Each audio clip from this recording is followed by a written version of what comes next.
Hajjati Madina olunaku olwaleero mukambwe bambi n'amaziga agamuyiseemu. Agambye era akoze ekiraamo n'ategeeza nga bwagobye abantu abatamuyambye ng'akyali mulamu. Agambye nti abo bonna abaagala okumuyamba bamuyambe kati ng'akyali mulamu. Era avuddeyo munnange n'abotola ekyama n'agamba nti atawaanyizibwa ekirwadde eky'omutima. Katubeere nga tubikuwa. Ensonga nno zino zonna zivudde ku kuba nti no munnange masterparrot yafudde mbw'ate abantu ne batandika okulaga nga abafaayo mbu ng'ate abadde abonaabona. Nze sijja kwagala kuba nti mugenda kujja mujje Madina afudde, mujje Madina ng'ali bubi, mujje Madina nga abulwa ne sente zigenda mu ddwaliro agula eddagala, mujje kati olwo mujje nga muzunza obukeesi tomutawaananga. Ekintu kyonna Allah bw'anaaba nzijuludde ekiribaawo kyonna ekiribaawo oba ngenda kuziikibwa mu ssanja oba ngenda kuziikibwa mu ki oba ngenda abasiraamu wallahi tebalirema kubanga bagenda kungulira essanda. Bwe muba temunyambye kati temutawaananga. Bwe mubanga mugaanye okunyamba kati mu mbeera gye mpitamu ey'okubanja eddagala n'eddagala ne nimbula ne ntuuka wano ne mmira makerenda ne gaweddemu nno gaweddemu njaga agenda mu ddwaliro baŋŋamba okunnongoosa bansalira miliyoni 3 mu mmeka ze sirina saawa zino ne ŋŋamba kambeerewo mpolampola ezo bazisaze naye tewaliiwo ssente endala zigenda kubanga zirongoosebwa ezo ne ŋŋamba kanzireke kambeerewo Allah mpaka bw'alintwala kambeerewo mpaka Allah bw'alikkiriza nenva mu bulamu bw'ensi kati saawa zaakakati mukere kumacha muveyo Madina olwo Madina Allah mututte mujenga mujja musungu nedda omuntu abasobodde okunyamba kati bwoba tosobodde ya Rabbi nedda nje mutama onze ndi mulwadde wa mutima olwende mukimanyi bansaba okulongoosebwa nangamba ogenda kulongoosebwa naye sitwagala ssente bweziti ndi mulwadde wa mutima ebipapula ebipalati buli kimu nkirina Mulago ku Art Institute gye nywera eddagala naye laba muganda wange engeri gy'agenzeemu afudde agenze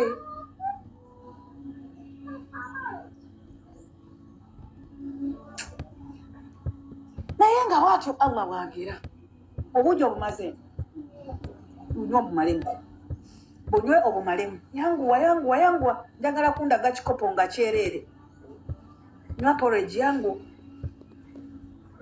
okitegedde muganda wange embeera gye tulimu yeeyo tuli mu mbeera etalimu tuli mu mbeera ey'okukaaba tuli mu mbeera ey'okujigirizibwa tuli mu mbeera ey'okuba gundi bafunye ekyokulya nti bwe nfuna ekyokulya alhamdulillah bwe mba sifunye alhamdulillah kyonna kye mba afunye kyekyo okitegeera naye nga mmwe baganda baffe gye muli ate olusi muyina n'ebivvulu musobola okugamba katugende tukole nze Madina saagala kusaba naye bwe mba ng'aŋŋambye ngende nkole nga ngenda nga nkola omulimu weeguli Madina gyange nkole nga nninya okadda nga nninya nze ntambulira ku bodaboda nga nninya bodaboda nga ngirinnya ngende nnoonya 10 ngende nnoonya esente okitegeera nninya bodaboda yange ngende nfuna esente netusaa kuŋŋamba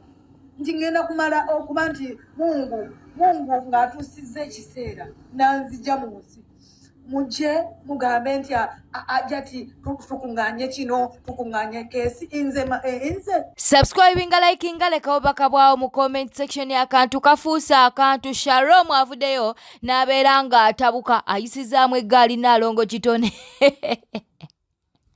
ayisizaamu eggaali Naalongo kitone okitegeera nno ate nno nga ne shamimmayanja naye tasimatuse katubikuwe mwajja mukomera nga ndi musibe nzeke nenkwata senta nenja abasiba abaala mukomera naye baga tubyogere there are people benajja mukomera kuseze nga nze ndi mukomera nzeke nyini Naalongo sente naziwaggwe oyodde ko ngambye ogera naye gwo veri shawo mnakuberera Naalongo you got money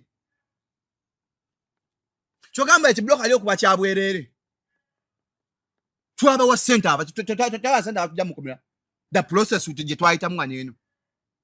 Mukazi wange si akuwa sente. Naye muli bize katika kambabulire. Newe munayogera ki mukazi wange tagenda kundeka. Mwe muntu abye mawulire mukamkwano. Mwe taba Shalom ali mawulire. Yamanyi omuntu gwalina gwalaba gwavuje ne 5 years back. Kati gwe ne wono okola ki ate kati mukazi wange ne wanti atagenda kwagala mutabani wo. Hamuna n'abaana abalalo ababbi mu kisenyi. Temwagana bogerako. Mulina abaana bali mu kisenyi babbi banyusa mafuta. Tembalaganga nansi. Gwe buli kyokola ng'oyagala kikola. You can shine your shine minus dimming other people's light. Ekyo ekintu kyangu nnyo. Wano omusana gwaka, emityana gwaka, emubende mu kiyuni gwaka. Ebutambala gwaka, emakindye gwaka. Buli muntu wagufuna. Where do you have to create diversions amongst people? Gubaga kwa na Zubeda kola na ye fe tujja muleka tumuleke gwo okole na ye. Bonna afune bitugatanga bitugatta. Nete mugenda kujanga munkanga kanga. Shalom vayo kanabi mwakoze ntabine ne Zubeda. Shalom vayo clarifying e kawo makagala clarifying sijja clarifying. I've clarified. Ebyabaawo bulugenda na mulya. I've clarified that. Ebya Suna Ben kwosane Mary Nambwayo byazeemu. Akatambi kano Suna Ben ye yasoose okukakola bino bye byabadde ebigambo bye. Byonna byoboyogera tolanga biyinza okuba byafectinga omwana fighting for the same boy okubanga alwanirira emmali yagifune ate omwana we oba abaana be baba bagenda gisanyukiramu oluvannyuma. At times ndaba nga protecting oyo omwana bwensuubira. At times bwensuubira anyway simanyi eyo kyakyogera. Aliwo anko kazibu kapa ekigambo kyayogera muno mwayogera ebigambo bye birungi. Agamba nti nno abakyala abali eyo wegendereza nga nnyo ng'okola ebikolobero ku musajja. Kubanga ebiseera ebisinga wandyesanga n'abaana balugendeddemu n'anyumyanga naawe. By the way, obeeranga mwegendereza ng'okola effujjo ku musajja wandyesanga ng'omusajja nga takyayiggwa ekkaabula n'enkoko gy'olunze n'agikyawa. Ekyo kintwala ku kinene ekibuuzo.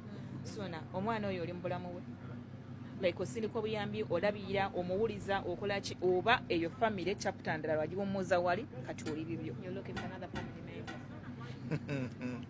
Mukama bw'olabanga ngenda kusonyiwa abantu awo ku Monday ntwala ku Sunday. Okay, ku mukazi nkiteegera but twogera ku mwana kosana kyamanyi. Omanyi osoba nga towuliza muntu aba ali awo mitwala 3 gavudde wa Suna omwezi nga guddeko. Toyagala amanyi oba azifunye ogomanye namba ereeta mannya Josephine Nakate and that's it. Kale tuve ku mboozi eyo tudde ku ndala. You happy? Oli musanyufu? Na buli kimu kyonna ekyava mu kulonda azine ekyava mu ebintu byonna. Nze ndi musanyufu. Regrettinga tewejjusa. Nze ndi musanyufu olw'okuba nti nno nti ndi musanyufu muntu ye zange ze natuyanira naye ekyo tekijjawo mbu nsobola okwerabira ate struggle gye nayisibwamu akamanyiiro bifaanaganako bwe bityo sola byerabira. Wayigamu ki mu situation eyo yonna? Nayigamu obuteesiga abantu, obuteesembereza abantu, weesige gwe. Kaakati munnange olw'ebigambo ebyo Suna Ben bye yayogedde ku interview emu bye bireese Nambwayo n'abeera ng'ate amuwa ebibye. Naye anything concerning my son, I can become a lion. Yes. I can become a lion. Anything concerning my son. Anything concerning my son, I can become a lion. Who are you to come out and say, are you the one giving us oxygen? Mom, please come and take away this oxygen that you're giving us, please. Me, anything. And I tell you,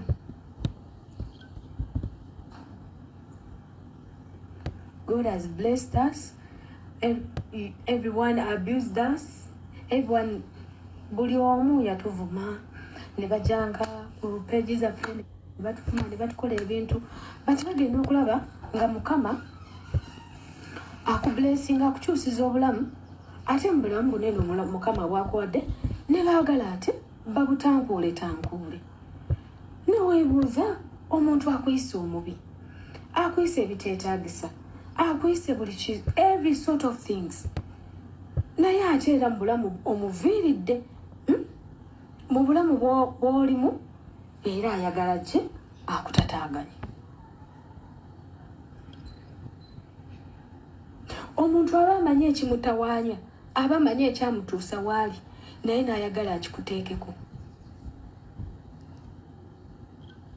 Bannange tetuli kabada tujja kwogera temutusimaasima nnyo nze siina gwe mpaamu just ngamba. This is to everyone. Anything concerning my son, I can become a lion. Yes. And a biting lion. If you don't love my son, please go away. Go. Don't come into his life. If you don't love my son, he doesn't love you. Yes. If you don't love me, I don't love you.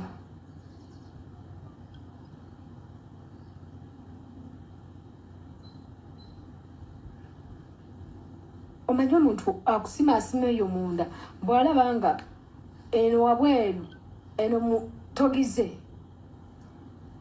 n'amala n'ajja wabweru ne yeesiigisa akazigo mukwano ffe mutuyisizza mu bintu bingi nnyo mutukoze ebibi mututuusizza ku mugo gw'entaana naye ne tusigala nga we tuli nga tuseka ate nga tubasekerera nga mujja mu maaso gaffe ne tuseka. In fact, ne twagala n'okuteekawo peaceful means. Okitegedde nga omuntu mulekere Katonda because bagamba munange omulokole tawalana naye naffe tuli bantu. We are people. Don't hurt us so much, please. Ebyokuziikuula munnange omulambo ogwa kafeero kyalumye bangi. Fullfigure avudde nalyo kagamba nti asabirira Swaza aleme kubeera mwana wa kafeero ate era n'omuwala oli owa Tinti mbu naye aleme kubeera mwana wa kafeero. Nabyo tubiina. Abantu ajja kugenda yagenda kudojinga. Mwenna tubakoowola olunaku lw'olwaleero bakabeera abaana ba kafeero. Oba oli luddawa oba oli mu nsi ki ng'oli mwana wa kafeero tukukoowola olunaku lwaleero genda wali ku ofisi ya minisitule y'abaana balamu wabadatuula. Mugende babakebera omusaayi kubira nende kitaawo. Tetuwulira omuntu addamu okujobojja nti ate tebankebera. Naye nsaba allo w'ekisa Katonda omulamu atebaka. Akawala akakabadde ne Tinti akawoozezza omusajja mbadde nfa kujjayo omusajja. Kabeere nga sikaana ka kafeero ate kakalinako kakwate bakatemeteme. Ne Swazi nsaba ekyana ekyo kibeere nga kafeero si yakizaala.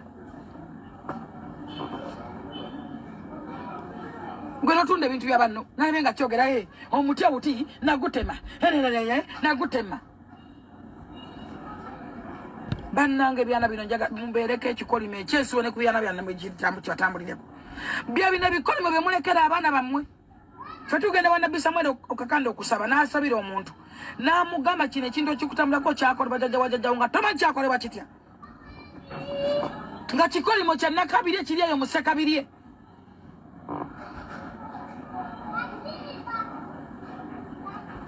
Ebyo ebikolimo bitambula ku banno basanga ne bagamba omwana wa gundi yoyo.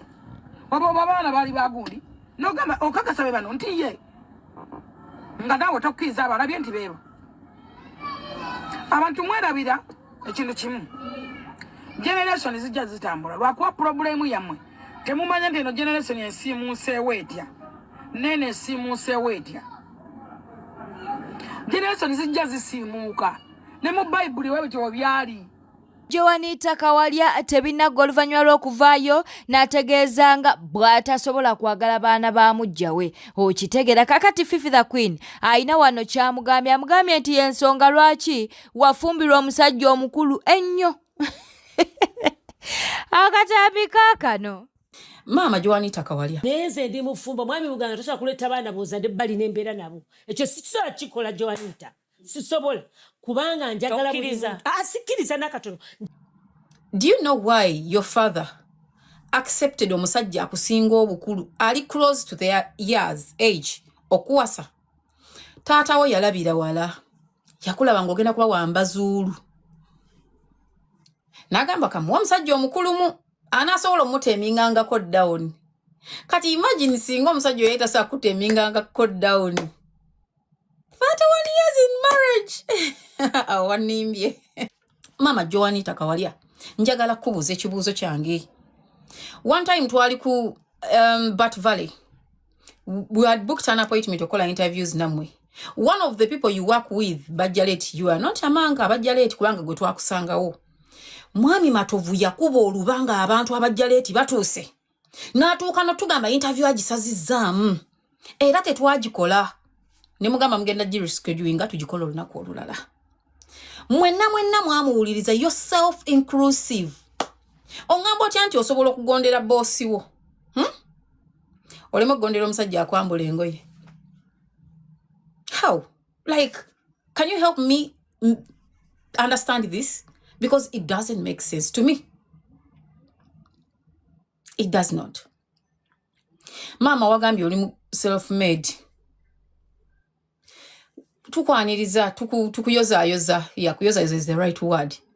Naye nsaba kubuuza ekibuuzo kyange. What do you call self-made? Buli mukyala ayina yakalimu ng'akola kye tugenda oyimirirako munno tudde ku basajja tubajolonge. You know, I just want to understand lwaki mubeera mukuba nnyo obufumbo. Ngenda kudiscussinga ku gwe wekka. I am not going to discuss podcast because if I go on the podcast okudiscussinga professionally, they will call me a hater. Sigenda genda yeyo ku podcast.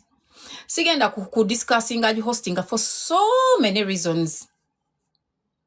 Njagala ku discussinga ku nsonga ya bufumbo naawe omukyalo omufumbo emyaka 3 plus. I want to understand go bufumbo buno w'emyaka 3 plus obuwangaddemu otya nga gwofuga muganga si mwavu. Muganga wamusanga ali established. Muganga mwami yasoma. Muganga yali mukulu okusinga. Njagala kutegeera the logic gwe jogenda okuwa abantu. Jogenda tuwa to understanding your point. Godfather munanga avuddeyo n'abeera ng'ate atabukira abo abali mu kuba nti nate banenya Bobi Wine. Mbu Bobi Wine teyafa ku mugenzani twogera ku masterparrot. Kakati Godfather yavuddeyo bwati. Masterparrot. Family ya Bobi Wine. Miki Banjo. Mwina kye mumanyi kufa kwa Parrot. Ndime mwamusene bamuleka musula ku kubo. Bwe babeera nga sibe bamuse. Lwaki buli ali mu kufiirwa eri mulago okunyolwa okunja ennyo nga family bwetayambye. Parrot wa kika kya Bobi Wine. Why don't you invest big enough in yourself and your family? Ne mutandika okulowooleza mu bantu nga mumaze okufa nti bajja babeererawo kubanga mikwano gyammwe. Lwaki? My brother, invest big enough in your families.